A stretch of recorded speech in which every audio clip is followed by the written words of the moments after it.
Prema's kitchen ಕ್ಯಾಲೋರೀಸ್ಗೆ ಸ್ವಾಗತ. ನೋಡಿ ಏನಪ್ಪ ಚಪಾತಿ ಇದು ಅಂತ ಇದ್ದೀರಾ, ಇದು ಏನು ಅಂದರೆ ಬಾಸುಂದೆ. ನಾನು ರೆಡಿಮೇಡ್ ಕವಾ ತಂದಿದ್ದೆ. ಕವಾದಿಂದ ಒಂದು 5 ನಿಮಿಷದೊಳಗಡೆ ಬಾಸುಂದೆ ರೆಡಿ ಮಾಡಿದ್ದೀನಿ. ತುಂಬ ಚೆನ್ನಾಗಿರುತ್ತೆ. ಇದರಲ್ಲಿ ಯಾವುದು ಡ್ರೈ ಫ್ರೂಟ್ಸ್ ಹಾಕಿಲ್ಲ, ನಾನು ಸಿಂಪಲ್ಲಾಗಿ ತುಂಬ ಚೆನ್ನಾಗಿ ಮಾಡಿದ್ದೀನಿ. ಚಪಾತಿ ಒಟ್ಟಿಗೆ ಅಂತೂ ತುಂಬಾ ಚೆನ್ನಾಗಿರುತ್ತೆ. ನೀವು ಮನೆಯಲ್ಲಿ ಟ್ರೈ ಮಾಡಿ ಹೇಗೆ ಬಂದಿದೆ ಅಂಥೇಳಿ ಕಮೆಂಟ್ ಮಾಡೋದನ್ನು ಮರೀಲಿಕ್ಕೆ ಹೋಗಬೇಡಿ. ಪಾತ್ರೆ ಇಟ್ಕೊಂಡಿದ್ದೀನಿ ತೊಳೆದು. ಇಲ್ಲಿ ನಂದಿನಿ ಹಾಲು, ಅರ್ಧ ಲೀಟ್ರ್ ಹಾಲನ್ನು ನಾನೀಗ ತಗೊಂಡಿದ್ದೇನೆ ಫ್ರೆಂಡ್ಸ. ಇದನ್ನೀಗ ಕಟ್ ಮಾಡ್ಕೋತೀನಿ. ನಾನು ಕಟ್ ಮಾಡ್ಕೊಂಡು ಇದಕ್ಕೆ ಹಾಲು ಹಾಕ್ತಾ ಇದ್ದೀನಿ. ನೋಡಿ, ನಾನು ಅಗಲವಾಗಿರುವಂಥ ಪಾತ್ರೆನ ತೊಗೊಂಡಿದ್ದೇನೆ. ನಿಮಗೆ ಜಾಸ್ತಿ ಬೇಕಂದ್ರೂ ಕೂಡ ಹಾಕೋಬೋದು. ನೋಡಿ, ಅರ್ಧ ಲೀಟ್ರ್ ಹಾಲು ಹಾಕಿದ್ದೇನೆ. ಆ ಹಾಲಿನ ಪ್ಯಾಕೆಟಲ್ಲಿ ಸ್ವಲ್ಪ ನೀರು ಹಾಕಿ ಅಳ್ಳಾಡಿಸಿ ಹಾಕಿದ್ದೀನಿ. ಇದು ಈಗ ಚೆನ್ನಾಗಿ ಕೆನೆ ಬರೋ ಥರ ಕುದಿ. ಇಲ್ಲಿ ನಮಗೊಂದು ಕುದಿ ಬಂದರೆ ಸಾಕು. ನೋಡಿ, ಇಲ್ಲಿ ಚೆನ್ನಾಗಿ ಒಂದು ಕುದ್ದಿದೆ. ಎಷ್ಟು ಚೆನ್ನಾಗಿ ಹಾಲು ನೋಡಿ, ಇಲ್ಲೆಲ್ಲ ಕೆನೆ ಈ ಥರ ಬರುತ್ತೆ. ಕವಾನ ನಾವು ಮನೆಯಲ್ಲಿ ಮಾಡ್ಕೋಬೋದು. ಇಲ್ಲಿ ಹಾಲು ನಾನು ಕವಾ ರೆಡಿಮೇಡ್ ತಂದಿದ್ದೇನೆ ಫ್ರೆಂಡ್ಸ. ಅದಕ್ಕಾಗಿ ನಾನು ಇಲ್ಲಿ ನೋಡಿ, ಇದು ಅರ್ಧ kg ಇದೆ. ನನಗೆ 1/4 kg ಅಷ್ಟು ಸಾಕು. ಅರ್ಧ kg ಅಂದರೆ ತುಂಬಾ ಜಾಸ್ತಿ ಆಗುತ್ತೆ. ಹಾಲು ಜಾಸ್ತಿ ತೊಗೋಬೇಕಾಗತ್ತೆ. ನಾನು ಅರ್ಧ kg ಹಾಲಿಗೆ 1/4 kg ಕವಾನ ಮಿಕ್ಸ್ ಮಾಡ್ಕೊಂಡಿದ್ದೀನಿ. ಇದು ತುಂಬ ಗಟ್ಟಿ ಆದರೆ ಅಷ್ಟೊಂದು ಚೆನ್ನಾಗಿರಲ್ಲ. ನಮಗೆ ಮೀಡಿಯಮ್ ಆಗಿರಬೇಕು. ಚಪಾತಿ ಒಟ್ಟಿಗೆ ಮದುವೆ ಮನೆಯಲ್ಲಿ ಮಾಡ್ತಾರೆ ನೋಡಿ. ಇದಕ್ಕೆ 4 ಪದಾರ್ಥದಿಂದ ನಿಮಗೆ ಮಾಡಿ ತೋರಿಸ್ತಾ ಇದ್ದೀನಿ. ನೋಡಿ, ಈಗ ಕವ ಎಲ್ಲ ಮಿಕ್ಸ್ ಆಗಿದೆ.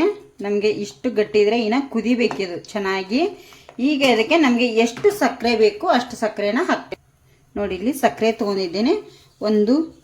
ನಿಮಗೆ ಸ್ವೀಟ್ ನೋಡ್ಕೊಂಡು ಹಾಕ್ಕೊಳ್ಳಿ. ನಾನಿಲ್ಲಿ ಒಂದು 6 ಟೇಬಲ್ ಸ್ಪೂನಷ್ಟು ಸಕ್ಕರೆನ ನಾನು ಇದಕ್ಕೆ ಸೇರಿಸ್ಕೊತಾ ಇದ್ದೀನಿ. ತುಂಬ ಜಾಸ್ತಿ ಸ್ವೀಟ್ ಆದರೆ ಅದನ್ನು ಕೂಡ ನಮಗೆ ತಿನ್ನೋದಕ್ಕೆ ತುಂಬಾ ಕಷ್ಟ ಆಗುತ್ತೆ. ಮೀಡಿಯಮ್ ನಾವು ಮನೆಯಲ್ಲೇ ಮಾಡ್ಕೊಳ್ಳೋದ್ರಿಂದ ಸ್ವಲ್ಪ ಮೀಡಿಯಮ್ ಆಗಿ ಮಾಡ್ಕೊಳ್ಳೋನು. ಮದುವೆ ಮನೆಯಲ್ಲಿ ಏನು ಮಾಡ್ತಾರೆ, ಸ್ವಲ್ಪ ಸ್ವೀಟ್ ಎಲ್ಲ ಜಾಸ್ತಿ ಮಾಡ್ತಾರೆ ಅವರು. ನೋಡಿ, ಇದು ಈಗ ಚೆನ್ನಾಗಿ ಸಕ್ಕರೆ ಕೂಡ ಕರಗಬೇಕು, ಕುದಿಬೇಕು ಚೆನ್ನಾಗಿ. ಇನ್ನೂ ಗಟ್ಟಿ ಬರುತ್ತೆ ಇದು ಈ ಥರ. ನೋಡಿ, ಕುದೀತಾ ಇದೆ. ಈಗ ಸಕ್ಕರೆ ಕವಾ ಎಲ್ಲ ಒಂದು ರೆಡಿ ಇದ್ದರೆ ಒಂದು 5ರಿಂದ 10 ನಿಮಿಷದೊಳಗಡೆ ಬಾಸುಂದೆ ರೆಡಿ ಆಗುತ್ತೆ ಫ್ರೆಂಡ್ಸ್. ಈ ಥರ ನೋಡಿ, ಗಟ್ಟಿಯಾಗಿ ಎಷ್ಟು ಚೆನ್ನಾಗಿ ಬಂತಲ್ಲ ಹಾಲಿಗೆ. ಇನ್ನೊಂದು ಸ್ವಲ್ಪ ಹೊತ್ತು ಕುದಿಸಿದ್ರೆ ರೆಡಿ ಆಗುತ್ತೆ. ಈಗ ಇದಕ್ಕೆ ನಾನು ನೋಡಿ ಏಲಕ್ಕಿ ಪೌಡರ್ ಕೂಡ ಹಾಕ್ತಾಯಿದ್ದೀನಿ. ಏಲಕ್ಕಿ ಪೌಡರು ಹಾಕಿದರೆ ತುಂಬಾ ಚೆನ್ನಾಗಿರುತ್ತೆ. ಒಂದು ಅರ್ಧ ಟೇಬಲ್ ಸ್ಪೂನಷ್ಟು ಏಲಕ್ಕಿ ಪೌಡರನ್ನು ನಾನಿಲ್ಲಿ ಮಿಕ್ಸ್ ಮಾಡ್ತಾಯಿದ್ದೀನಿ. ನೋಡಿ, ಚಪಾತಿಗಂತೂ ಸೂಪರ್ ಆಗಿರುವಂಥದ್ದು ಅಂತಲೇ ಹೇಳ್ಬೋದು. ಬಾಸುಂದೆ ಮದುವೆ ಮನೆಗಳಲ್ಲಿ ಉತ್ತರ ಕರ್ನಾಟಕ ಸೈಡ್ ಜಾಸ್ತಿನೇ ಇದನ್ನು ಮಾಡಿಸ್ತಾರೆ. ಸೂಪರಾಗಿರುತ್ತೆ. ತುಂಬ ಈಜಿ. ಕವಾ ಕೂಡ ಜಾಸ್ತಿ ರೇಟ್ ಇರಲ್ಲ. ಮನೆಯಲ್ಲಿ ಕೂಡ ಈಸಿಯಾಗಿ ಮಾಡ್ಕೋಬೋದು. ಅದರ ರೆಸಿಪಿ ಕೂಡ ನೀಟಾಗಿ ಹಾಕ್ತೇನೆ.